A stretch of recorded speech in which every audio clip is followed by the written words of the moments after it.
त्या कोपऱ्यात कधीतरी मी बसलेलो असायचो, कुठलाही कार्यक्रम असायचो आणि त्यांनी म्हणे नव्हतं की आज ह्या डायसवरती मी बसलेला असेल. आदरणीय शिक्षक वर्ग, मगदूम सर, ट्रस्टीज, खूप थँक्यू, खूप धन्यवाद. आज खरोखर मला शब्द निघत नाही आहे की आपल्या लोकांनी, आपल्या शाळेने आज बोलवून मगदूम सरांनी सुद्धा जवळपास फ्रायडेपासून मगदूमचं मार्गदर्शनामध्ये पूर्ण प्रवास काय तो लिहून पाठवतो. सरांनी संध्याकाळपर्यंत मागितलं होता, तरी सुद्धा मी एक दिवस घेतला, पण पाठवून दिला आणि ठरवलं होतं की गावच्या लोकांसाठी काहीतरी करायचं आहे. कारण का नेहमीच आपण बघतो गावामध्ये हेल्थकेअर फॅसिलिटीज या खूप कमी आहेत. त्या हेल्थकेअरमध्ये आपल्याला अजून खूप पुढे जायचं आहे आणि त्याचे रिझन्स आणि त्याचे अनुभव सुद्धा की आपण का पाठीमागावं ते स्वतः मी गरडा हॉस्पिटलमध्ये बसून अनुभवलेले. आणि काही गोष्टी आहेत, खूप चॅलेंजेस अजून कोकणाला फेस करायचे, कोकणाला पुढे जायचं आहे आणि नक्की कोकण पुढे जाईल. पण गावची लोकांची जी होणारी धडपड आहे की बाबा अरे फाट्याकाला एरवडला पैसे करून गेला, अशा गोष्टी लहानपणापासून खूप ऐकल्या होत्या आणि बेसिकली जवळचीच लोक, आपली सगळी ओळखीचीच लोक. त्यामुळे शिक्षण क्षेत्रात काहीतरी करावं या उद्देशाने मी सुरुवात केली. 12वीला जवळपास पासआउट झालो, चांगले टक्के नव्हते मिळाले, पण ठीक आहे, असे समजून काढले की स्टील कॉम्प्लीट होतो. आणि त्यानंतर मी डिसाईड केलं की नवी मुंबईत जाऊन काहीतरी वेगळं करावं या हेतूने bachelors in science medical imaging technology या कोर्ससाठी MGM इन्स्टिट्यूट ऑफ हेल्थ सायन्सेसमध्ये मी ऍडमिशन घेतलं. फर्स्ट इयरमध्ये खूप स्ट्रगल झालं, कारण का इंग्रजी हा विषय थोडासा कच्चा होता तेव्हाही. आणि वर्गात जेव्हा संवाद साधायचो तेव्हा त्या गोष्टी विद्यार्थी, ऑफकोर्स बाकी मुंबईतले विद्यार्थी जे कॉमनमधले होते ते लोक हसायचे की यार you cannot talk in English properly, you are making grammatical mistakes a lot. हे वाक्य माझं पहिलं ते मला अजूनही डोक्यामध्ये घुमवते खूप. पण हार नाही मानली, हार मानायची नव्हती, खूप पुढे जायचं आहे या हेतूने सुरुवात केली. 3 वर्षात पहिल्या 3 मध्ये मी होतो.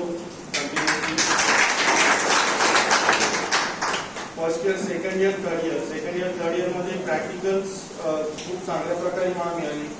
आणि जसं सरांनी म्हटलं की सेकंड इयरलाच असताना गावातून येणारे पैसे खर्चाला थोडेफार कमी पडायचे, त्यामुळे घरच्यांना त्रास नाही द्यायचा म्हणून मी एका हॉस्पिटलला रिसेप्शनिस्ट म्हणून जॉब केला आणि पगार तेव्हा माझा पहिला 1300 रुपये मला भेटला होता. आणि असंच second year, third year pass out होत मी कोर्स क्लिअर केला, चांगल्या मार्कांनी क्लिअर केला.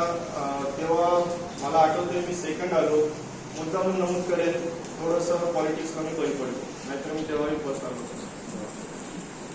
त्याच्यानंतर जवळपास ब्रिज कँडी हॉस्पिटलला मी गेलो. ब्रिज कँडी हॉस्पिटलला कोर्स कम्प्लीट व्हायच्या आधीच मला जॉब लागला.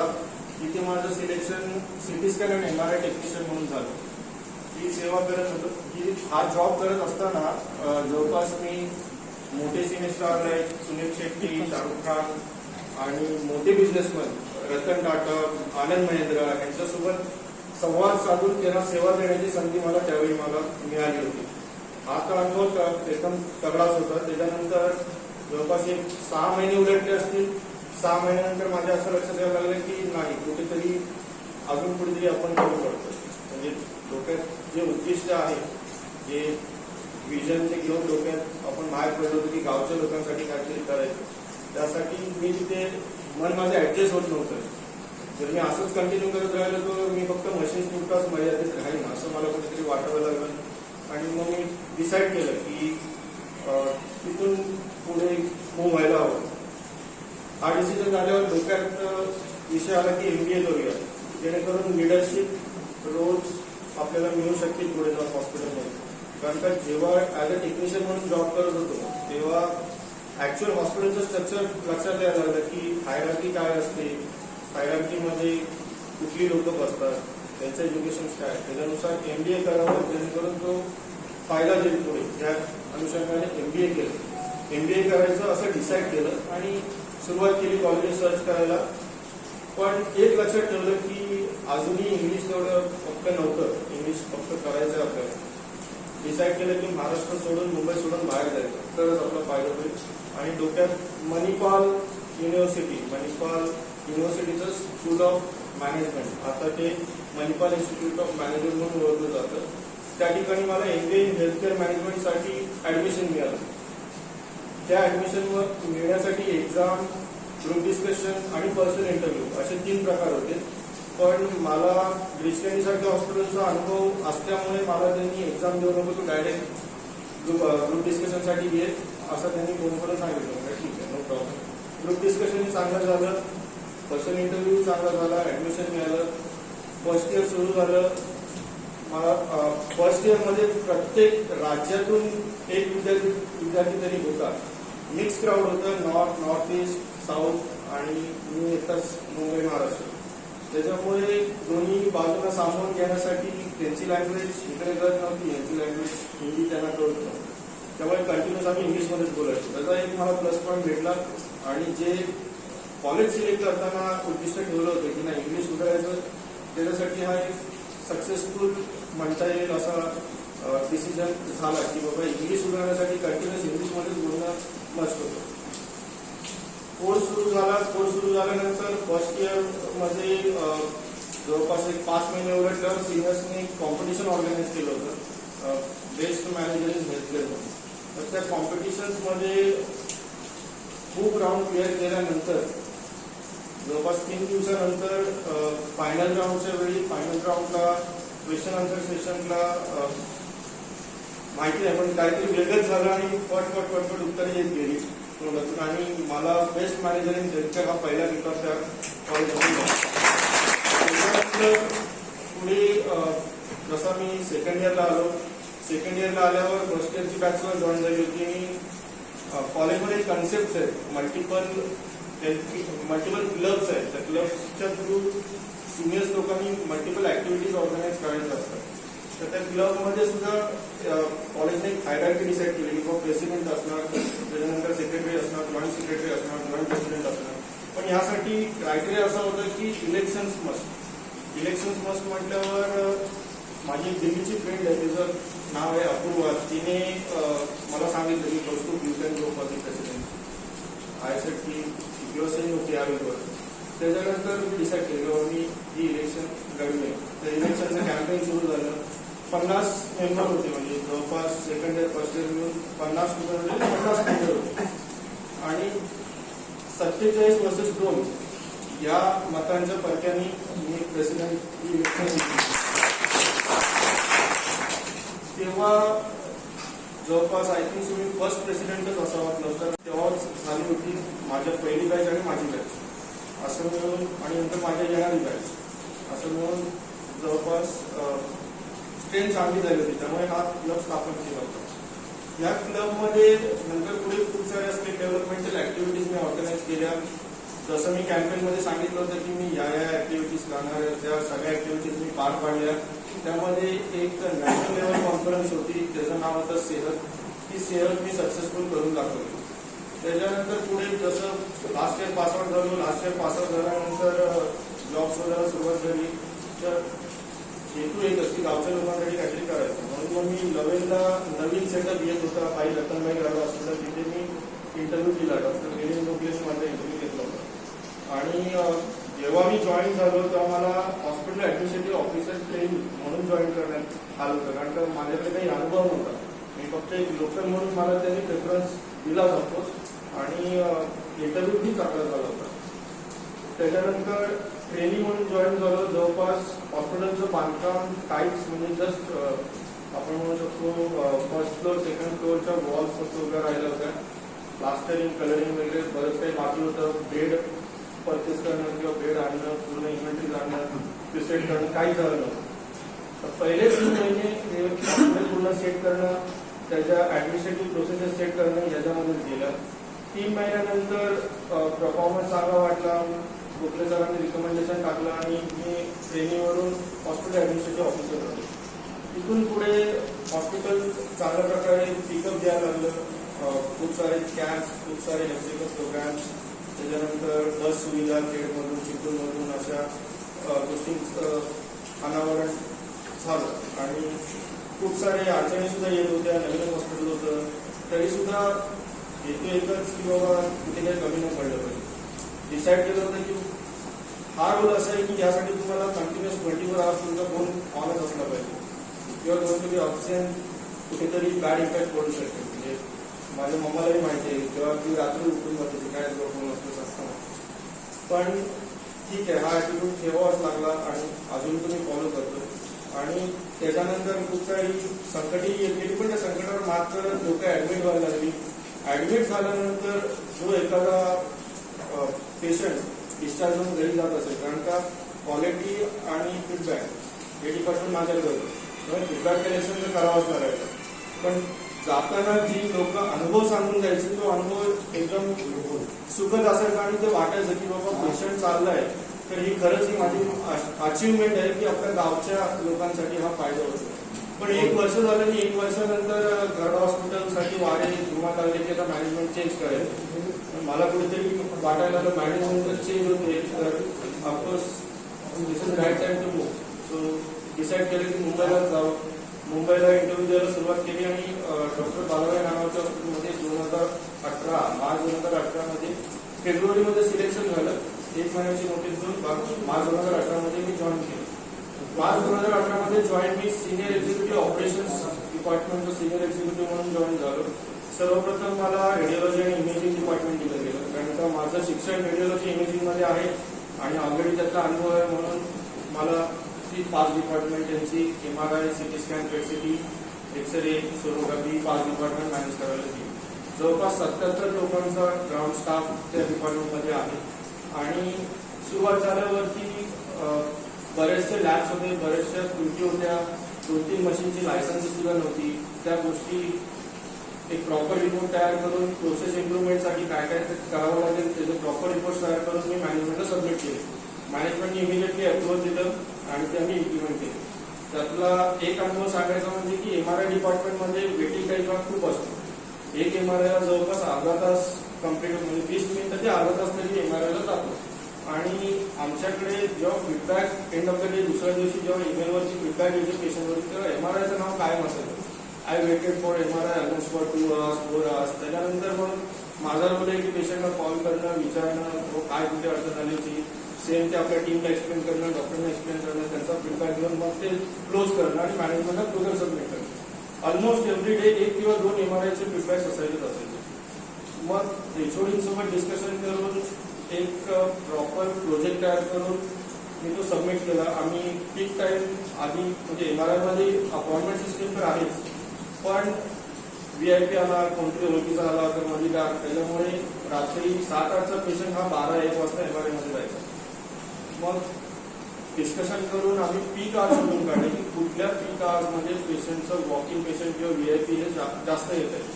तर मला समजा लक्षात आलं एक 12 ते 3च्या दरम्यान पेशंट अपॉइंटमेंट सुद्धा आणि एखादा वॉकिंग किंवा VIP सुद्धा हा एकत्र यायला लागला. त्याच्यानंतर मग मी सजेशन टाकलं की आपण 12 ते 4चा स्लॉट ब्लॉक करून टाकतोय, त्याच्यात फक्त वॉकिंग पेशंट घ्यायचे. 12 नंतर जरी एखादा डिले झाला तरी तो 1-1.5 वाजेपर्यंत अकोमोडेट करता येईल. आणि नंतर जरी 4 वाजता जेव्हा जो वॉकिंग येते तो जरी डिले झाला तरी पुढे एवढा मेजर इम्पॅक्ट नाही पडला. आणि ते सक्सेसफुल झालं. जवळपास 2.2 करोड पर मंथ पासून आम्ही 3.5 करोड पर मंथ पर्यंत पोहोचलो. आणि रेव्हेन्यू इम्पॅक्ट मिळाल्यामुळे हा प्रोसेस इम्प्रुव्हमेंट प्रोजेक्ट सक्सेस झाल्यामुळे इमिजिएट नेक्स्ट इयरला मॅनेजमेंटने मला असिस्टंट मॅनेजर ऑपरेशन्स म्हणून प्रमोट केलं.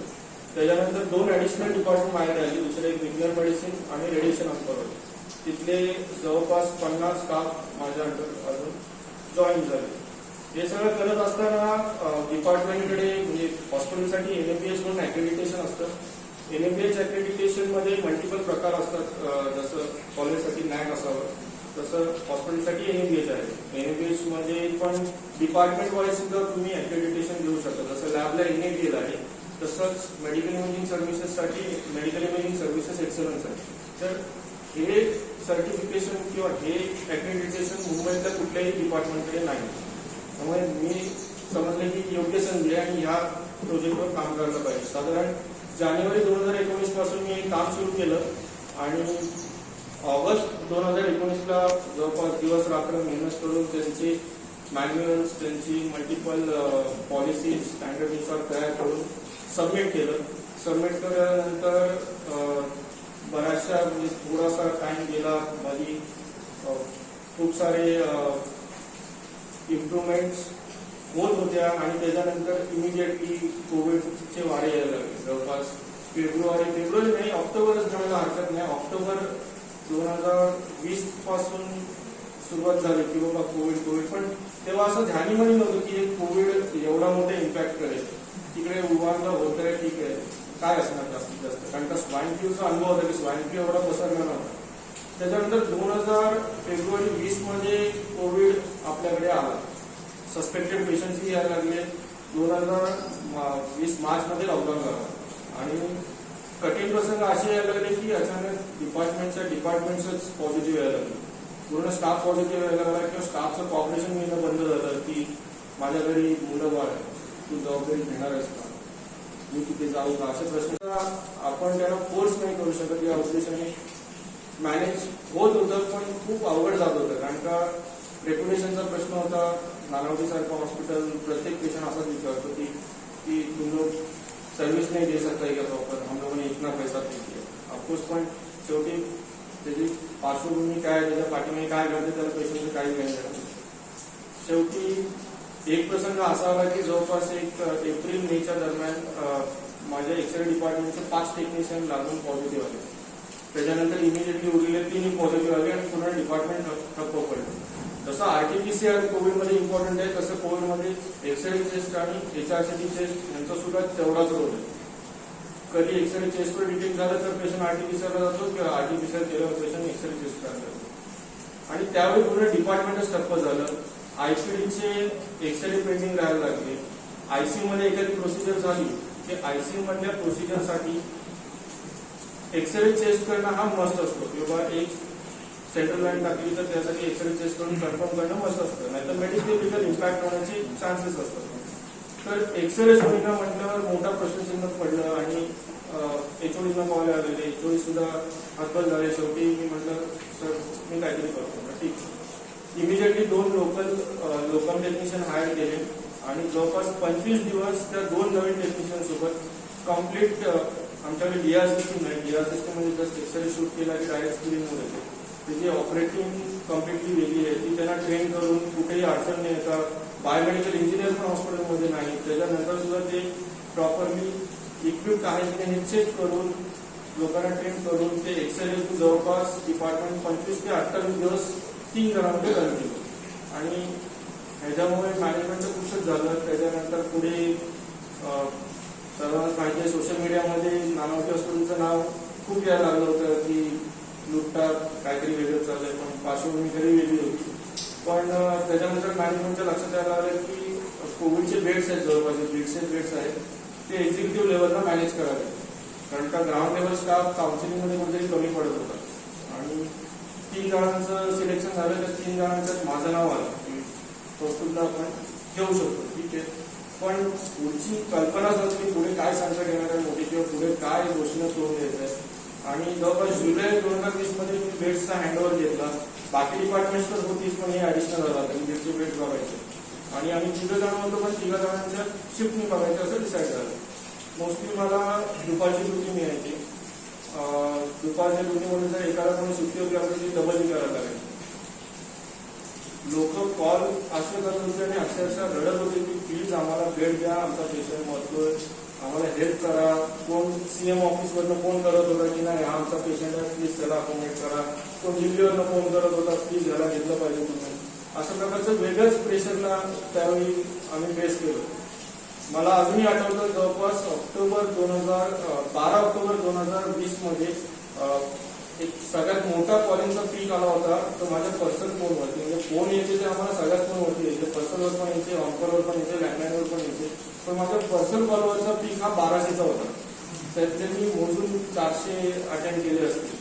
पण प्रत्येक जण अक्षरशः रडकुंडीला आलेल्या आवाजातच विनवण्या करत होतो की प्लीज आम्हाला बेड द्या, प्लीज आम्हाला बेड द्या. पण ह्याच्यामध्ये नंतर थोडंसं पुढे गेल्यावर खेळमधून फोन यायला लागले की बाबा आजारी पडलोय. सर्वप्रथम राज पाटणे आले, त्याच्यानंतर विनोद पाटणे आले, आपले अध्यक्ष पण आले. पण खेड मधल्या पेशंटसाठी मी एकही प्रकारे नाही हा शब्द काढला नाही. तुम्ही आम्ही बघून घेऊ. पेशंट येत होते, राहत होते, फक्त पेशंट यायचा, नातेवाईक कोणी असायचं नाही, राहायला आवडत नव्हतं. त्याच्यामुळे पेशंट सोबत तुमचा प्रतिनिधी म्हणा किंवा नातेवाईक म्हणून म्हणा, मी बाहेरून कामकाज पाहत होतो.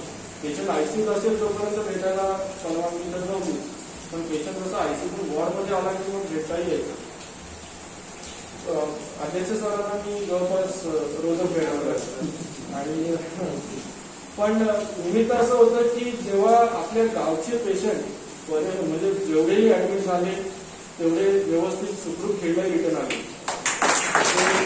त्यांच्या ट्रीटमेंटवर बारकाईने लक्ष ठेवणं, त्यांच्या म्हणजे डॉक्टरांसोबत कंटिन्युअस फॉलोअप घेणं, कारण का हे ऍडमिशन एवढी बघून झाले त्याच्यामुळे ट्रीटमेंट काय आहे ती आता फिक्सच आहे कोविडची, व्हेरिएशन येत नाही. पण त्याच्यावर लक्ष ठेवून लोक बरे होणं हे फार एक समथिंग साध्य झालं असं काही म्हणायला हरकत नाही. अजून खूप जायचं पुढे, पण टप्प्यावरती एक तो साध्य झालं की कोविडच्या पेशंटसाठी, गावातल्या कोविडच्या पेशंटसाठी इझिली बेड अवेलेबल करून देणं आणि त्यांना सुखरूप घरी पाठवणं. जेव्हा पेशंट आपले त्यांचे डिस्चार्ज होऊन निघत होते आणि शेवटी मला हात मिळवून नमस्कार करत होते की तुम्ही गेली होती, असं पुढे आल्यावरती जे मी 2019ला ऍप्लिकेशन सबमिट केलं होतं त्याचं ऑडिट लागलं. डिसेंबर 2020 मध्ये ऑडिट कम्प्लीट झालं आणि मार्च 2021 मध्ये आमचं मुंबईचं डॉक्टर बालाबाई नावाचं रेडिओलॉजी डिपार्टमेंट हे फर्स्ट मुंबईचं रेडिओलॉजी डिपार्टमेंटचे MIS ॲक्रेडिटेड झालं. ही एक मोठी अचिव्हमेंट माझ्यासाठी मी मानतो. इमिजिएटली हे सगळं हँडल केल्यामुळे इमिजिएटली मॅनेजमेंटने मला एप्रिल 2021 मध्ये मॅनेजर ऑपरेशन्स म्हणून प्रमोट केलं. डबल प्रमोशन झालं. असिस्टंट मॅनेजर नंतर डेप्युटी मॅनेजर दिलं जातं आणि डेप्युटी मॅनेजर नंतर मॅनेजर ऑपरेशन्स दिलं जातं. पण मॅनेजमेंटने खरंच ऍक्सेप्ट केलं कुठेतरी आणि पोस्ट नंतरला त्यांनी मॅनेजर म्हणून प्रमोट केलं. सांगायचा उद्देश एकच साध्य, जसं सरांनी मेन्शन केलं की एकच ठरवलं होतं की गावच्या लोकांसाठी काहीतरी करायचं आणि ठरवलेल्या उद्दिष्टाप्रमाणे टप्प्याटप्प्यावर संधी सुद्धा खूप येत आहेत. पण एवढीच इच्छा आहे कोकण आपण पुढे जावं. आपल्याकडे डॉक्टर्स येत नाहीये, कोणी आलं तरी ते टिकत नाहीये अशी अवस्था आहे. पण डेफिनेटली काही ना काहीतरी नक्की होईल आणि नक्की चेंजेस होतील कोकणामध्ये आणि हे जे सफरिंग आहे लोकांसाठी ते नक्की कमी होईल. पुन्हा एकदा मी प्रसादाचे आभार मानतो. मखदूम सर, माझ्या जडणघडणीमध्ये तुमचा हा फार मोठा वाटा आहे. आजही मी ऑफिसमधून सकाळी 9 वाजता जातो, पण कधी रात्री 9च्या अगोदर निघालेलं नाही. हे तर कम्प्लीट सेवे मी तुम्हाला देतो. ऑफकोर्स शाळेमध्ये पण आपण 10 वाजेपर्यंत बसलेलो असायचो, पण असं माझ्यासोबत बसणारं कोणीच नाही आहे की मी आज जरी कुठला असाइनमेंट किंवा रोल दिला तर तो इनकम्प्लीट राहत नाही. पण बसण्याची जी कॅपॅसिटी आहे ती फक्त मला मॅनेजमेंटने दिलेली आहे.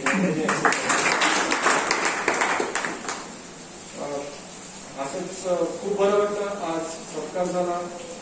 सगळे टीचर्स आणि सगळे बाकी आपले शिक्षकेतर कर्मचारी सुद्धा त्याच्यामध्ये आहेतच. फेसबुकच्या माध्यमातून म्हणा किंवा व्हॉट्सअपच्या माध्यमातून म्हणा.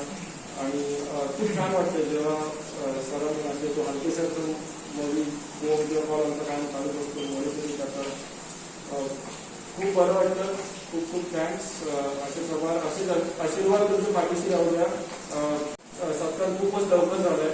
Steel long way to go. Hope तुमचे आशीर्वाद असेच पाठीशी राहू द्या. Thank you very much. इथं 12वी पर्यंत इथं असताना सुद्धा आम्हाला इतकं वाटलं नव्हतं की मुद्दाम मी त्याला सांगायला सांगितलं, कारण एवढं